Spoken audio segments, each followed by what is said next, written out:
A paz do Senhor, meus irmãos. Hoje nós estudaremos a lição número 11 da classe Juvenis, classe Daniel. O título da nossa lição é A Igreja e suas denominações.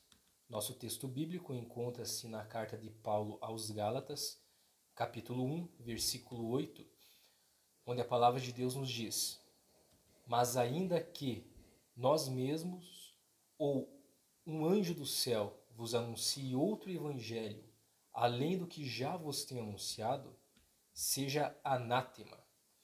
Então o apóstolo Paulo escreve às igrejas da Galácia, dizendo estar admirado, porque alguns estavam abandonando rapidamente o evangelho. Evangelho significa boas novas. Ele diz que algumas pessoas estavam perturbando aqueles crentes, querendo perverter o evangelho de Cristo. No que Paulo os instrui que, se algum deles ou um anjo do céu pregar um evangelho diferente do evangelho de Cristo, diferente do evangelho que Paulo havia pregado, que essa pessoa seja amaldiçoada. E Paulo, diz ainda que ele busca a aprovação de Deus e que o evangelho, por ele anunciado, não é de origem humana, que Deus o separou desde o ventre materno e o chamou por sua graça.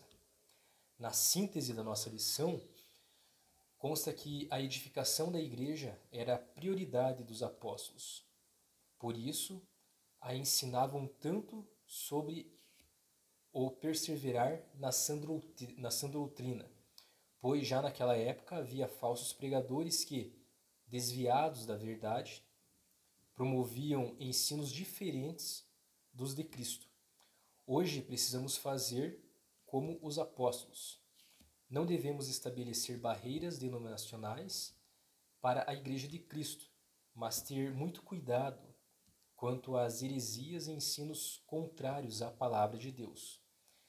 A vontade de Deus é que toda a sua igreja seja edificada. Por isso ele quer aperfeiçoamento dos santos. Santo aqui significa separado, separado do mundo e consagrado a Deus, para a obra do ministério, para a edificação do corpo de Cristo, conforme Efésios capítulo 4, versículo 12. Então o Senhor deseja que todos os povos se convertam a Cristo, sendo atraídos para o reino, e que todos os salvos estejam preparados para o grande encontro com Ele. Por isso, somos encorajados a permanecer firmes, esperando a glória futura que está separada para a Igreja, a noiva de Cristo, da qual os verdadeiros crentes são participantes, conforme Romanos capítulo 8, do versículo 18 até o 30. O primeiro objetivo da nossa lição é ressaltar a importância de conservar as doutrinas bíblicas. Então, doutrina significa instrução ou aquilo que é ensinado. Culto de doutrina é culto de ensino. A doutrina bíblica é um conjunto de princípios. Doutrina bíblica é, portanto, um conjunto de princípios com base nas Sagradas Escrituras, cuja finalidade é ensinar, orientar e instruir o crente quanto à sua postura para com Deus, com a igreja e com os nossos semelhantes, conforme Marcos capítulo 4, versículo 2 e Romanos capítulo 16, versículo 17. A Bíblia é a palavra de Deus, que nos ensina a verdade essencial para nossas vidas. Na segunda carta de Paulo a Timóteo, capítulo 3, versículo 16, a palavra de Deus nos diz que toda a Escritura é inspirada por Deus e útil para o ensino, para a repreensão, para a correção e para a instrução na justiça. A Bíblia fala sobre doutrina boa e doutrina falsa.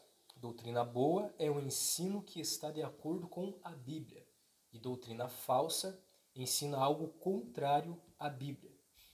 Na segunda carta de Paulo a Timóteo, capítulo 4, versículo 3, a palavra de Deus nos diz: Pois virá o tempo em que não suportarão a sã doutrina, pelo contrário, sentindo coceira nos ouvidos, Segundo os seus próprios desejos, juntarão mestres para si mesmos.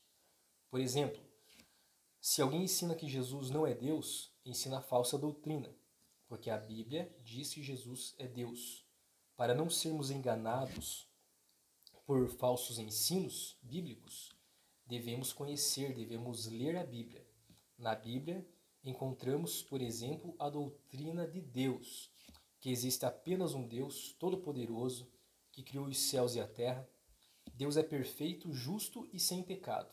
Deus é um, eternamente subsistente em três pessoas distintas, o Pai, o Filho e o Espírito Santo, iguais em substância, glória, poder e majestade.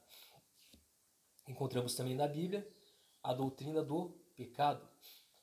Então, tudo que Deus criou é bom. Com o pecado original, a desobediência dos nossos primeiros pais, Adão e Eva, o pecado entrou no mundo. O pecado nos afasta de Deus. As consequências do pecado é a morte e separação de Deus. Deus ama o pecador, mas abomina o pecado. Assim devemos amar o pecador, pregar a palavra e orar para que o Espírito Santo trabalhe no coração dele, mas devemos odiar, abominar o pecado. Vamos falar sobre algumas, entre as doutrinas bíblicas que já falamos, tem também a doutrina de Jesus. Então, Deus amou o mundo de tal maneira que enviou o seu único Filho para se entregar por nós na cruz, para pagar o preço por nossos pecados. Jesus passou pelas mesmas experiências que nós, sentiu fome, sede, sono, tristeza, mas não pecou. Ele morreu, na cruz em nosso lugar, ressuscitou ao terceiro dia, voltou ao céu e prometeu retornar para nos buscar. Podemos falar também sobre a doutrina da salvação. Após Jesus ter se entregado por nós na cruz, podemos voltar a ter comunhão com Deus, porque o sangue de Jesus Cristo nos purifica de todo o pecado, e não há outro mediador entre Deus e os homens, a não ser Jesus Cristo. Jesus disse: ninguém vem ao Pai senão por mim. Também podemos falar sobre a doutrina do fim dos tempos. Então, a partir do momento em que o pecado entrou no mundo, o mundo caminha para um fim. Um dia Jesus voltará, os mortos ressuscitarão primeiro e todos serão julgados. Quem tiver rejeitado a Deus sofrerá condenação eterna, junto com o diabo e seus demônios. Mas quem aceitou Jesus como Salvador, irá morar para sempre com ele. O mundo atual será destruído. Haverá novo céu e nova terra, onde habita justiça, onde todos os salvos irão morar. Não haverá mais pecado nem sofrimento. Agora, qual a diferença entre doutrina bíblica e usos e costumes? A doutrina bíblica é tudo aquilo que as Escrituras nos ensinam como regra de fé e prática. Usos e costumes são aquilo que os homens nos ensinam, baseados nas Escrituras ou não. Portanto, quando alguém diz que cada igreja tem a sua doutrina, está revelando que conhece muito pouco das Escrituras e sobre o que de fato é doutrina. O costume das pessoas fazerem suas próprias adições às doutrinas das Escrituras é muito antigo. Citando o profeta Isaías, o próprio Senhor Jesus denunciou a hipocrisia daqueles que viviam da aparência gerada por doutrinas humanas. Podemos ver isso em Mateus capítulo 15, versículo 8 e 9, que diz: este povo honra-me com os seus lábios, mas o seu coração está longe de mim. Mas em vão me adoram, ensinando doutrinas que são preceitos dos homens. Usos e costumes mudam conforme a região, conforme o país, a cultura. No entanto, a sã doutrina é imutável, ou seja, a doutrina bíblica não muda. Já ouviram sobre a teologia da prosperidade? Que eles falam assim, venha na campanha tal que Deus vai te dar carro, vai te dar casa, você vai prosperar financeiramente. Isso é uma falsa doutrina, é um falso ensino. Vai contra o que está na Bíblia. Deus não enviou o seu único Filho ao mundo para se entregar por nós na cruz para termos casa, carro e dinheiro, pois o ímpio também pode ter casa, carro e dinheiro se batalhar por isso. Em João capítulo 3, versículo 16, vemos que Deus amou o mundo de tal maneira que deu o seu Filho unigênito para que todo aquele que nele crê não pereça, mas tenha a vida eterna. Ainda em João capítulo 10, versículo 10, Jesus diz que ele veio para que tenhamos vida e vida em abundância. Ainda em João capítulo 16, versículo 33, Jesus disse que no mundo teríamos aflições, mas que era para termos bom ânimo, pois ele venceu o mundo. Então, cuidado com os falsos ensinos. Ore, peça ajuda do Espírito Santo e leia a Bíblia. Só saberemos identificar o que é errado se soubermos o que é certo. Então, a Bíblia ela é a palavra de Deus e a palavra de Deus não muda com o passar do tempo. O segundo objetivo da nossa lição é explicar por que existem várias denominações cristãs. Então, a nossa lição traz que fatores históricos, culturais e sociológicos contribuíram para a formação de várias denominações da Igreja cristã. Para muitos estudiosos, este fato se dá principalmente devido a interpretações particulares da Bíblia. Então, em 2 Pedro capítulo 1, versículo 20 e 21, encontramos que nenhuma profecia da Escritura é de particular interpretação, porque a profecia nunca foi produzida por vontade de homem algum, mas os homens santos de Deus falaram inspirados pelo Espírito Santo. Sabemos que a Bíblia é a palavra de Deus, que a Bíblia não é de particular interpretação, que a Bíblia interpreta a Bíblia. No livro de Atos, há instruções dos apóstolos prevendo que os crentes teriam de lidar com essa divisão dentro das comunidades cristãs. Então, além de lidar com aquilo que vem de fora, tem que combater aquilo que está ali dentro também. Então, já no primeiro século, tanto por interpretações divergentes quanto por interpretações maliciosas, os apóstolos se preocuparam com a edificação do corpo de Cristo.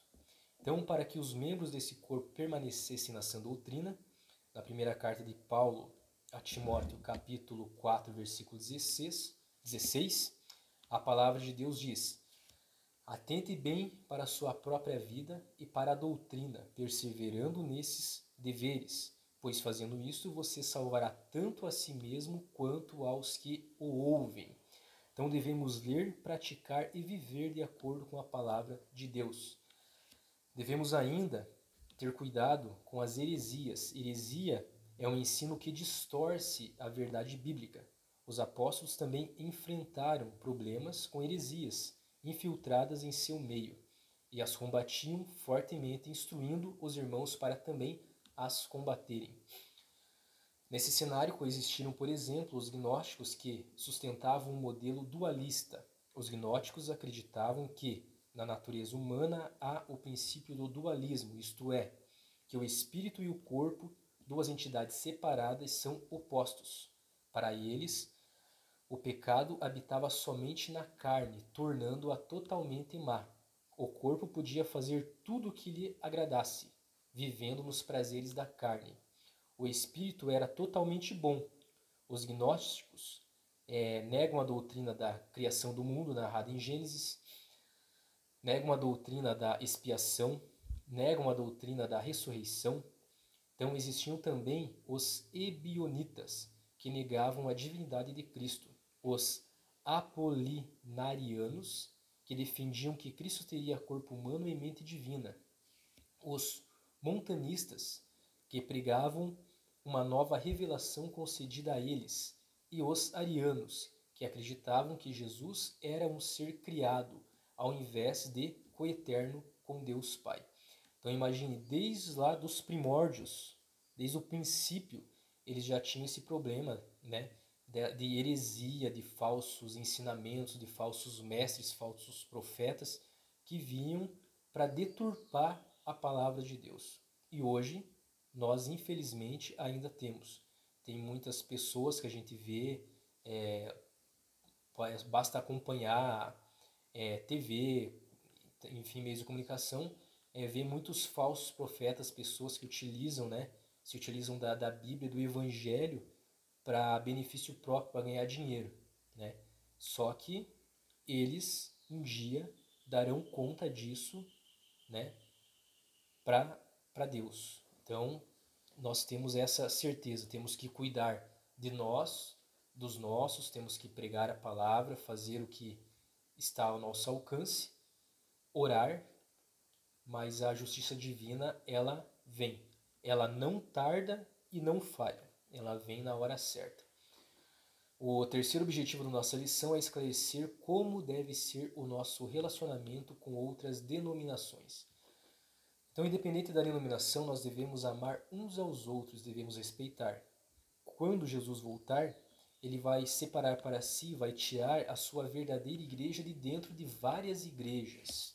Então, de várias denominações, não vai levar somente os cristãos da denominação A ou da denominação B, né? Igreja vem do grego eclésia, que significa chamados para fora. A igreja do nosso Senhor Jesus Cristo, instituída no dia de Pentecostes, pelo derramamento do Espírito Santo, é uma comunidade universal, corpo glorioso e místico de Cristo, composta por homens e mulheres regenerados de todas as raças e línguas que corresponderam positivamente à pregação do Evangelho e confessam e servem a Cristo como o único e suficiente Senhor e Salvador.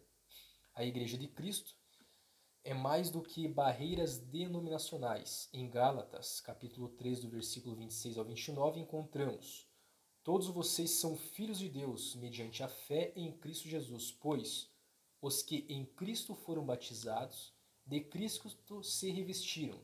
Não há judeu nem grego, escravo nem livre, homem nem mulher, pois todos são um em Cristo Jesus. E se vocês são de Cristo, são descendência de Abraão e herdeiros segundo a promessa.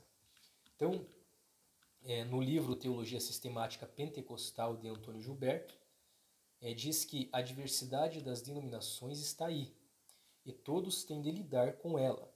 No entanto, alguns pontos precisam ser levados em consideração: buscar a unidade fraterna e o aperfeiçoamento espiritual dos santos é dever de todos. Então podemos ter denominações administrativamente autônomas e que sejam fraternas, relacionando-se sobre a bandeira do mesmo Espírito. Não se pode, em nome da unidade, abrir mão dos princípios absolutos e inegociáveis da palavra de Deus. Então, conforme nós citamos o exemplo ali, quando Jesus voltar, ele vai levar de várias denominações, ele vai levar a sua igreja. É claro que existem várias denominações, mas dentre essas, os que estão fundamentados na palavra de Deus, os verdadeiros cristãos, né, esses vão subir com Deus, independente, vão subir com Jesus, né, a encontrar, independente da denominação. Então, se os fundamentos são outros, não há comunhão. Conforme a primeira carta de Paulo aos Coríntios, capítulo 3, versículo 11, onde encontramos que ninguém pode pôr outro fundamento além do que já está posto, o qual é Jesus Cristo. Então aqui vale o pensamento de Agostinho. Nas coisas essenciais, unidade. Nas não essenciais, diversidade. E em todas as coisas, amor. É necessário ainda que se busque um relacionamento de respeito mútuo. Usar termos ridicularizando irmãos que pertençam a outras denominações não é próprio de alguém nascido de novo. Então, quem nasceu de novo, as coisas velhas se passaram, eis que tudo se fez novo. Então, assim, como não nos agrada sermos desconsiderados, eles pensam da mesma forma. O céu é para todos os que confessam o nome de Jesus Cristo e que deles são aqui na terra. Amém? Deus abençoe a cada um de vocês e até a próxima.